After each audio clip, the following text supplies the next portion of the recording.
Welcome to the Land Your Bet Sports Betting Show. Looking at the NBA on Wednesday here. Probably have a lot more to work with today, I would say, than we did yesterday, where guys were just in and out of the lineup and then ruled out last second. So it was a really weird slate. We had a reverse sweep for the first time this season. Did not get a bet right of the 5 that we placed. Lost less than 5 units, but it was nasty work. So we're looking to get back into it today. I've actually got some sides and totals looks for you guys, in addition to my favorite player prop of the day. And then, as always, we're going to be looking at more of this on the live show, 5:30 p.m. Eastern, as we do every single day. So make sure that you are subscribed to that page. Give that video a like. Let's get right into it. As always, going to be using Props Madness here for everything that we do with our player props. So if you do not yet have an account and want to sign up for Props Madness, all you got to do is use code LYB. Get yourself 25% off your first month. Plus, you can use a free trial on there as well if you want to test it out for about a week or so before you do dive in. But a couple things that I'm looking at here. My favorite bet so far that I have on my card for player props is going to be Josh Hart, and it's going to be the rebounds. And this has become somewhat of a system play. And what I mean by that is it's something we recurringly go back to, right? We can bank on Josh Hart based on his play style and the play style of this Philadelphia 76ers squad. We can bank on him to get the rebounds. Let's just start here. In his last 12 games, Josh Hart has upped his rebounding tremendously. You can see he's gone over an 11 of 12. The one under was against OKC. He did play 44 minutes, lost by 10. Actually kind of weird that he keeps going under against OKC on the boards, but he did go over in the second one. This was just a weird fluke of a game, to be honest. The rebound chances, if you look at those, you can hover over on Props Madness, see that he had 14 rebounds last game and 20 rebound chances, which is wildly important because if you don't have a chance at a rebound, then obviously you can't get the board, right? So we know that he's been putting himself into position to get those boards. And if you look at him like head-to-head here against Philadelphia, one game this season, 21 rebound chances, pulled down 12 boards. Let me make sure Joel played in that game. I'm pretty sure he did. I can look at that head-to-head here using Kelly Oubre. Yeah, so only Tyrese Maxey and KJ Martin were missing for Philly. They did have Joel in that last game. And you can see going back to Josh Hart here, that not only this year has he crushed this team on the boards, but if you go back to last season, 23-24, you can see he's over, this is points. Let me go to rebounds. You can see he's over, we have 9.5 boards here. He's even over 10.5 boards in all of these games as well, which is what you can get for better money than minus 130. As you can see here right now, 10.5, you can get plus 106 on Bet Rivers, 105 on ESPN Bet, and Caesar 104. So I would definitely be making sure to shop these lines. But I took the double-double is the official play for Josh Hart. Even money. I'm not scared about the 10 points. If you want to just go for the boards and maybe ladder them to get a bit more better odds for yourself, I agree with that as well. But it's really about the forwards going up and rebounding against Philadelphia, especially when Joel is out there, right? For the 76ers, they're going to struggle to rebound outside of the center position, right? Where Joel has a pretty good rebounder, but it's mostly about him boxing out with Cat, them battling each other, and then a forward like Josh Hart, who's very athletic, coming off the wing, able to come in and get those boards. And he's going to be playing like free safety on offense, essentially, just roaming around, either catching a spot up or looking to attack the rim to get the offensive board. So I love Josh Hart to keep up that energy for this team and get at least 10 boards in this game. The double-double is a good look. And if you want 10.5 boards for plus money, I think that's also a worthy play today for Hart.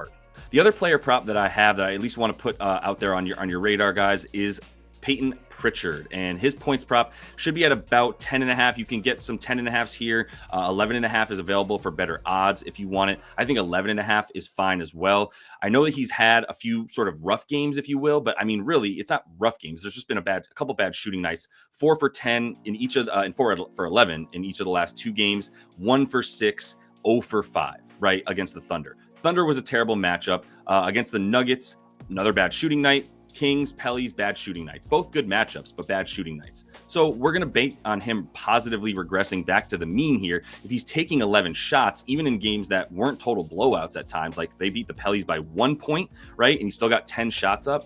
But this is a lot of, so let's just start there. Him getting shots up, still there. He's still getting 6 to 10 shots up per game in the last 4, even with Kristaps, Jaylen Brown, everybody's been healthy, and he's still getting those shots up in games that aren't blowouts. Well, this game here against Toronto should absolutely be a blowout. If you pull up the spreads and everything for today's action, you can see the Celtics are already 14.5 point favorites against the Toronto Raptors, who are on the second leg of a back-to-back. So if you look at games in which the Celtics have won by at least 15 points this season, Payton Pritchard, instead of 14.6 points, goes up to about 16.8 points. The other thing is going to be the minutes that he plays. If I use this filter option here on Props Madness, I can take his minutes and filter them upward so that we only see the games in which he has played at least, let's say 20. He plays about 28 minutes in the games that they win by 15 plus points. Let's look at him and what he's done in the games where he's played at least 28 minutes this season. And you can see some pretty nice numbers, right? He's averaging 18.4 points per game in those games where he's averaged at least 20, or he's played at least 28 minutes. If we more accurately project him for about 25 to 28 in this game right here, we can see that the games that he's played this amount, still good numbers, 13.5 points per game. In the last two, he went under against two really good defenses, but this Toronto team is not a really good defense. So we need to keep in mind that not only is he going to have a really good matchup against a bad defense, but Davion Mitchell is likely going to be in the starting lineup because we don't have Emmanuel Quickley for the Raptors. So with the best defender on the perimeter for Toronto in Davion Mitchell up against the starters, that leaves all the backups like Jamal Shed and other guys to take on Peyton P, or as we call him on the live show, Pusha P, because he looks like the sketchy kid that probably sells drugs at your local high school. Regardless, he's still an amazing hooper this year, probably sixth man of the year, still the leading candidate. And I think in a game that they're likely going to win by at least 15 points once again against Toronto, that Payton Pritchard is going to be good for about 15 points in this game. But I'm happy to just take the core over prop at 10 or 11.5 points. So I'm going to kick it off here with this Mavs and Pellies game and take the Mavs -2.5. I'm fine with either. Notes that I've got here for this game with the Mavs and Pellies, we're really talking about no more Herb Jones, and Zion's not going to play in this game. So that's what we need to care about more than anything. And if you look at this team without Zion this season, it's mostly about the fact that the offense just slowly shuts down.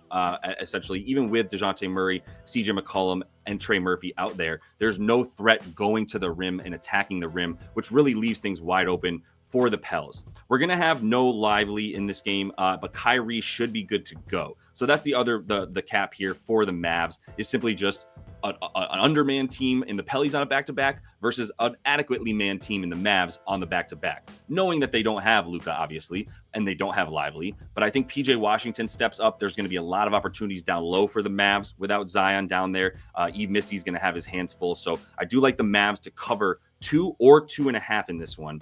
And the other games I'm really liking here is actually on the totals. And I'm going to scroll down to go under on this Grizzlies Spurs game. Talk about that in a sec. But also really love the under 220.5 here for the Hornets and the Jazz. And I'm going to go over to NBA stats real quick just to show you why and what I'm talking about. First of all, we also need to pull up the NBA injury report real quick. If you guys are not using the official NBA injury report to make sure you're checking on these injuries and all the news, you got to be using this link. It's in the description of the video. It's not going to be the fastest update, but it is going to be the official injury report of the NBA. And this is how you can make sure that you're getting the gospel and you're not getting fake news anywhere, right?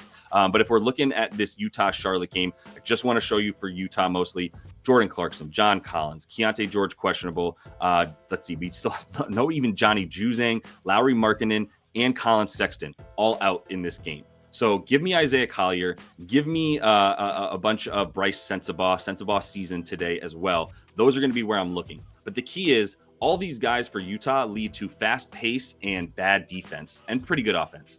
All them out leads to slow pace, bad offense, very good defense for this Jazz team. So if we look at the last 5 games, I'm going to go to advanced stats, look at the last 5 games, and just see that in the last 5, the offensive rating here for the Hornets is 3rd worst. The offensive rating for the Jazz is 24th, so 7th worst in the league. The defensive rating for these teams, we've got the Hornets 5th best, 107 defensive rating in their last 5. And we've got Utah 9th best, 109 defensive rating in their last 5 games. So these teams are not playing the way we expect them to. We look at the pace. We remember Utah and Charlotte being fast as hell. 5th slowest for Utah, and for Charlotte, as far as the pace goes in the last 5, a little bit faster for them, I suppose, but not good enough on offense to make up for it. So they're up to 7th in pace at 100, but this is in Utah, and this is a game where Utah at home has been going under, which is absolutely insane to think about because of the fact that this Utah team, if you look at them in the seasons past, really easy to just go to their team stats page real quick And you can see that this year versus last year, the stuff at home and away is so crazy. So this season, 108 points per game at home, 113 on the road. The reason it's so wild is if you've been following Utah for the past couple seasons, and I changed this from 2023 to 2024 to look at last year, look at the difference. 119 points at home versus 112 on the road. It's like 120 to 112. 8-point difference, whereas this year they're scoring like 5 more points per game on the road than at home. So they just turned things around entirely. They're at home in this one against a Charlotte team that's worse on the road, slower on the road, scores fewer points on the road. So we like everything here for Utah in these last 5 games. Like I said, just going back to it, everything has just pointed to a complete shift for both of these teams in the last 5, and neither of them are getting out to transition. So I really like Utah here and Charlotte to go under 220.5. And I also think Utah at plus 5.5 at home versus a Charlotte team I don't think we should be giving this much respect to at all. I think is the other way. If you play a side in this one, that's the play. But this is my favorite side or total on the day is under 220.5 for Utah and Charlotte.